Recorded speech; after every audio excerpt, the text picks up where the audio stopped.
Everyone welcome back to the channel. This is Kavya Agarwal. So हम लोग का है कल बिजनेस स्टडीज का exam, the last board exam of commerce students. तो अब देखो, आप लोगों ने जितना पढ़ा है अच्छी बात है, सबने अपने अपने अकॉर्डिंग पढ़ लिया होगा। किसी ने ज्यादा पढ़ा होगा, किसी ने कम पढ़ा होगा, जो भी पढ़ रहे होंगे सो इट्स ओके, अच्छे से पढ़ लो। बात है कि हमें आंसर्स लिखने कैसे हैं। बिजनेस स्टडीज एक थियरी एग्जाम है, तो उसमें लिखना कैसे है, कहाँ पे कैसे काम करना है, टॉपर्स जो होते हैं हर साल वो किस तरह से आंसर्स लिखते हैं, तो हम सब चीज़ों पे थोड़ी सी बातचीत कर लेते हैं। ठीक है। तो सबसे पहले तो ध्यान रखना, थ्योरी एग्जाम है, आपको एक्सप्रेस करना आना चाहिए। पहली चीज आपको ध्यान रखनी है कि हमें आंसर्स को लिखना है सिर्फ और सिर्फ पॉइंट्स में। ठीक है, आंसर सिर्फ पॉइंट्स में लिखोगे, पैराग्राफ यूज मत करना मेरे भाइयों, पैराग्राफ यूज मत करना बिल्कुल भी। ठीक है, ये चीज समझ लो, आपको पैराग्राफ यूज नहीं करने, हमें सारे आंसर पॉइंट्स में लिखने हैं। अब पॉइंट्स में लिखने का मतलब क्या है ये भी देखो। देखो, हमें पता है कि हमारे पास 3 मार्क्स, 4 मार्क्स और 6 मार्क के क्वेश्चंस आएंगे। ठीक है। मान लो 3 नंबर में क्वेश्चंस आया, 3 नंबर में क्वेश्चन आया लिमिटेशंस ऑफ प्लानिंग का।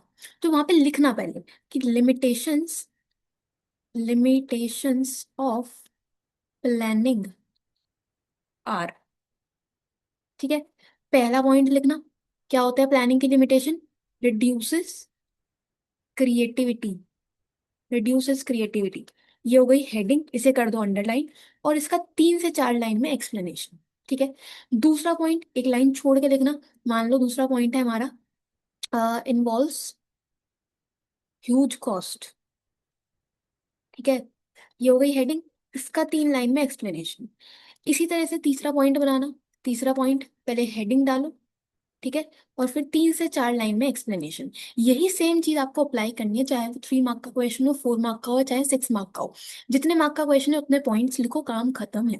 पैराग्राफ यूज नहीं करने, हेडिंग्स लिखो, पॉइंट्स में एक्सप्लेनेशन लिखो। ठीक है। सो अगर 6 नंबर का क्वेश्चन है तो 6 पॉइंट्स, 4 नंबर का क्वेश्चन है तो 4 पॉइंट्स, 3 नंबर का क्वेश्चन है तो 3 पॉइंट्स। अब इसमें ये चीज समझ के चलो कि मान लो 3 मार्क्स में क्वेश्चन आया, 3 मार्क्स में क्वेश्चन आया कि कंट्रोलिंग का प्रोसेस बता दो।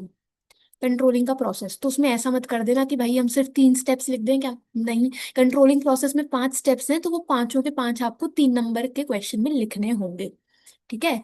तो वो चीज ध्यान रखना। तो सारे आंसर पॉइंट्स में लिखोगे। ठीक है। दूसरा, आपको हेडिंग्स यूज करनी है।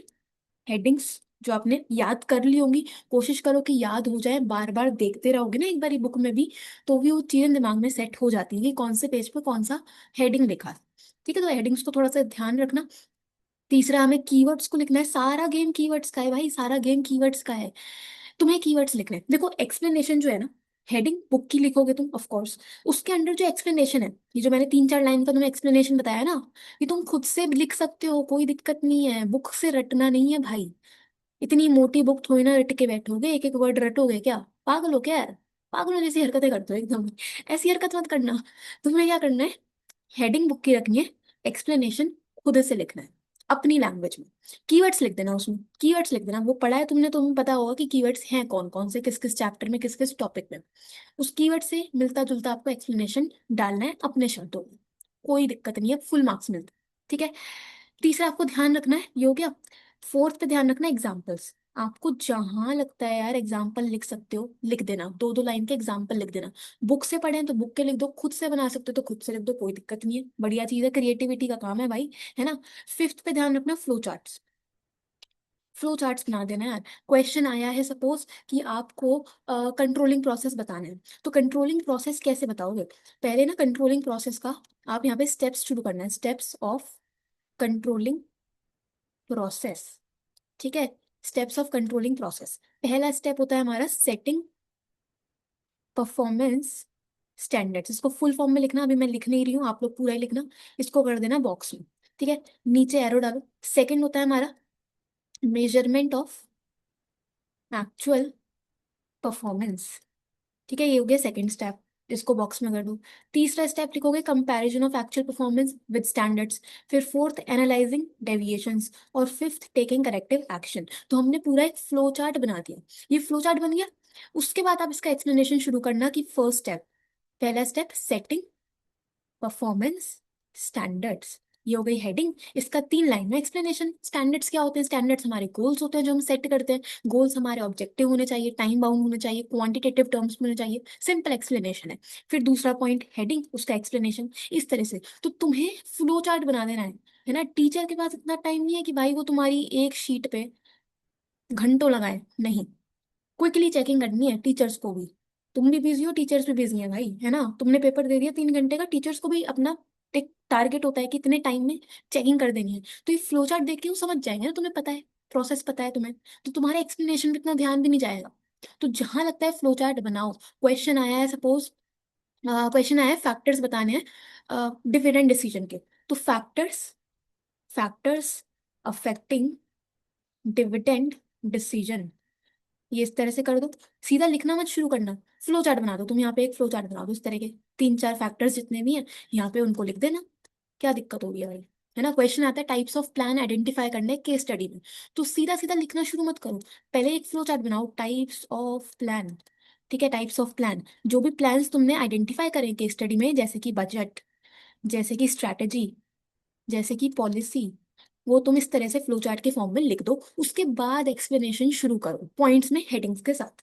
ठीक है, अभी मेरी राइटिंग गंदी आ रही है तो राइटिंग पे मत जाना, मेरी भावनाओं को समझो तुम लोग, ठीक है। तो ये मैंने आपको बताया। ओके, अच्छा, तो फ्लो चार्ट्स का हो गया। फिर आप लोग याद रखना कि हमें कीवर्ड्स को अंडरलाइन कर देना। ठीक है, जो भी आप कीवर्ड्स यूज कर रहे हो, अभी मैं आपको शीट भी दिखाती हूँ, तो कीवर्ड्स को अंडरलाइन कर देना। पेंसिल से भी कर सकते हो, पेन से भी कर सकते हो, कोई दिक्कत नहीं है।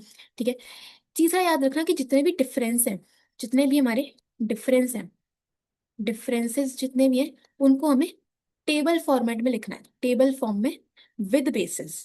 ठीक है, विद बेसिस, डिफरेंसेस को बेसिस के संग लिखना है। डिफरेंस आता है प्राइमरी मार्केट और सेकेंडरी मार्केट का डिफरेंस, मनी मार्केट और कैपिटल मार्केट का डिफरेंस, डिसेंट्रलाइजेशन और डेलीगेशन में क्या डिफरेंस है, फॉर्मल और इनफॉर्मल में क्या डिफरेंस है।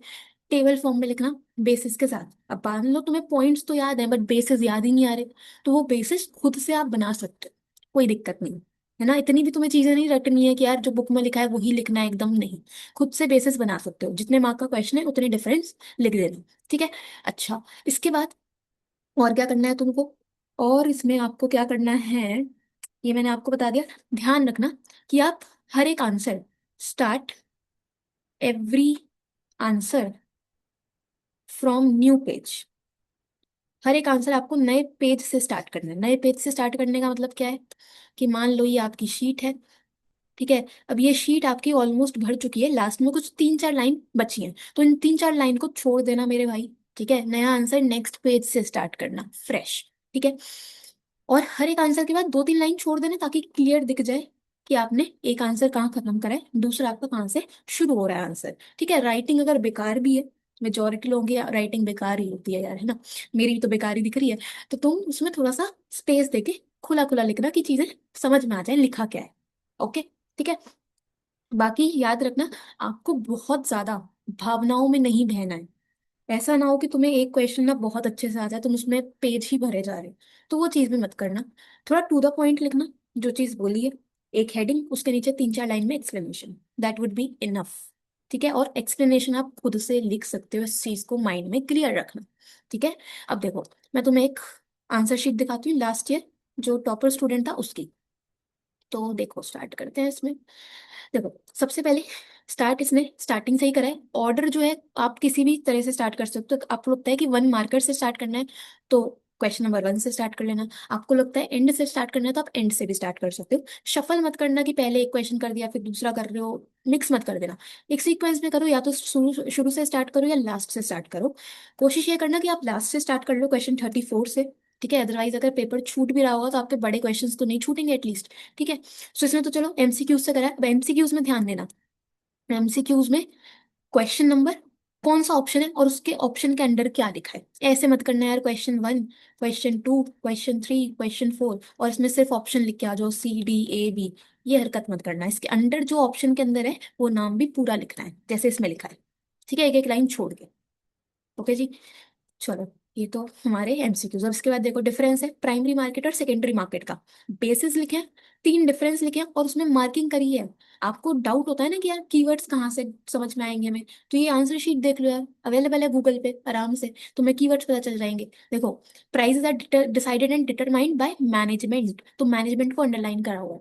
सेकेंडरी मार्केट में प्राइस कौन सेट करता है, डिमांड एंड सप्लाई, तो उसको मार्क करा हुआ है, अंडरलाइन किया है। लोकेशन की बात करिए तो कोई फिक्स्ड लोकेशन नहीं है, अंडरलाइन कर दिया। इसमें लोकेशन होती है तो उसको मार्क करा। इंपॉर्टेंट चीजों को मार्क करना है। अब तुम्हें तो लगेगा हमारे हिसाब से तो सभी इंपॉर्टेंट है, सब कुछ मार्क कर दे क्या? नहीं, ऐसा भी मत करना है। कुछ स्पेसिफिक चीजें जो आपको यहाँ से देखो पता चल रही, उनको मार्क कर देना। ठीक है। इसके बाद देखो आंसर लिखा है, कॉन्सेप्ट डिस्कस्ड इज कम्युनिकेशन, उसको अंडरलाइन किया हुआ है। और फिर कम्युनिकेशन की डेफिनेशन लिखी है। फिर इसके बाद जो एलिमेंट्स लिखे हैं देखो ऐसे ही लिखे, एक एक पॉइंट्स में। सेंडर उसको अंडरलाइन किया, एक लाइन में उसका एक्सप्लेनेशन। ठीक है, मैसेज, फिर उसका एक्सप्लेनेशन, उसमें जो मेन वर्ड है कंटेंट ऑफ आइडियाज उसको अंडरलाइन किया है। ठीक है, तो ये चीज आप देख लो उसमें। ओके जी। तो सब चीजें पॉइंट्स में लिखी हैं, पैसेज यूज नहीं करने हैं, पैराग्राफ नहीं लिखने में लंबे चौड़े। ठीक है, देख पा रहे हो, अंडरलाइन करिए इंपॉर्टेंट चीजें, इंपॉर्टेंट कीवर्ड्स। तो तुम्हें कीवर्ड्स अगर नहीं समझ में आ रहे यहाँ से देख लो यार, पता चल जाएगा क्या क्या कीवर्ड है ना। देखो, सब एकदम बढ़िया दिख रहा है और खुला खुला लिखा है, स्पेस देके, है ना। ये देखो कोऑर्डिनेशन के फीचर्स हो गए। उसके बाद इफिशिएंसी इफेक्टिवनेस का क्वेश्चन है। तो इफेक्टिवनेस में, इफेक्टिवनेस को अंडरलाइन करा। इफेक्टिवनेस में हम बात करते हैं राइट टास्क होना चाहिए, कंप्लीशन करना है काम का, है ना। और एफिशिएंसी जो है वो कॉस्ट से रिलेटेड है कि कॉस्ट कम आए सबसे, तो उसको कीवर्ड को मार्क कर दिया है, लाइन खींच दी है उसके नीचे। ठीक है, इस तरह से। तो सारी चीजें टू द पॉइंट है। जैसे सेल्स प्रमोशन में, तो सेल्स प्रमोशन में भी देखो सारी चीजें बुलेट पॉइंट्स में लिखी हैं, हेडिंग, और उसके अंदर भी चीजें कैसे पॉइंट्स में ही है कि शॉर्ट टर्म इंसेंटिव्स होते हैं, तो अंडरलाइन किया है। प्रमोशनल एफर्ट्स उसको मार्क कर दिया। तो जो कीवर्ड्स हैं उनको हमें मार्क कर देना है, कीवर्ड्स को मार्क कर देना है। ठीक है। अच्छा, एक चीज इसमें ध्यान रखना, क्वेश्चंस आते हैं जिसमें आपको केस स्टडीज में से लाइंस को कोट करते हुए चीजें बतानी होती है ना। कि टाइप्स ऑफ प्लान का क्वेश्चन आया, टाइप्स ऑफ प्लान, और आपको लाइंस को कोट भी करना है। तो कोट कैसे करोगे?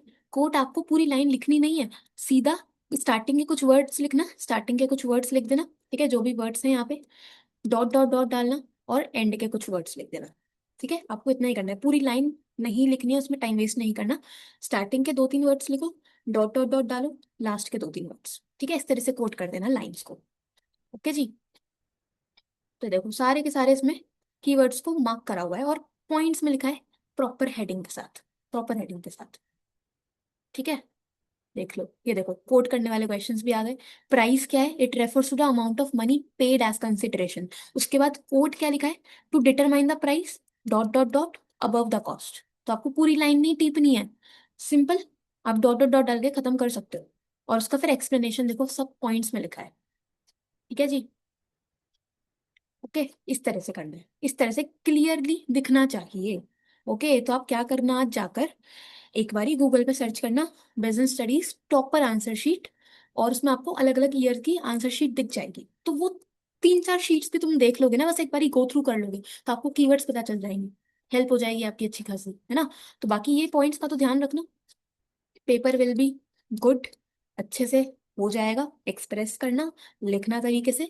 हेडिंग्स नहीं याद हो रही हैं अगर, तो बार बार एक बारी बुक में हेडिंग्स को देखते रहो, बार बार रीड कर लो, फ्लो चार्ट बना लो अपनी नोटबुक में, चीजें याद हो जाएंगी। ठीक है, बाकी एग्जाम अच्छे से करना, लिखोगे अच्छा तो आपको प्रेजेंटेशन का बेनिफिट मिलता है। Okay, so all the best. हम लोग मिलते हैं कुछ और वीडियो में। कोई डाउट आया हो, कोई चीज आपको पूछनी हो तो आप कमेंट्स में पूछ सकते हो। चलो, bye bye, thank you so much.